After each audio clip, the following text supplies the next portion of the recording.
Hi, this is Brian Klug with OnTech, and I wanted to show off Windows Phone 7 speed, both page loading and translating around a web page compared to the iPhone 4, the Nexus 1, which are both, like very representative of Android and iOS performance. So to do that, let's just load the page. These are all connected to the same Wi-Fi access point and have had their caches cleared. So we'll get a rough estimation of both how fast it loads and then later on how speedy it is translating around.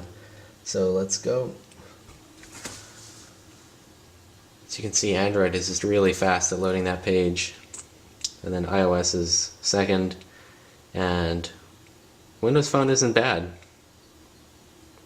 And it's finally loaded. So now that it's loaded, you can kind of see it's really smooth translating around. I mean, especially compared to the iOS, you can see really how smooth that is.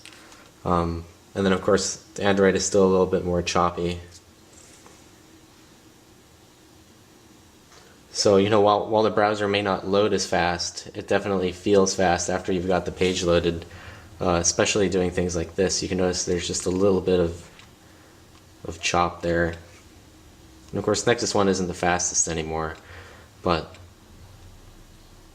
it's kind of a good example. And of course iOS is still very, very smooth too, but there's a little bit of chop sometimes. Oh. So I mean, well, it's not the fastest. It does feel very smooth in practice. And then there's that issue I was talking about earlier, where if you come back, sometimes this image will load again. Of course, there's the tab browsing. We can load up more web pages.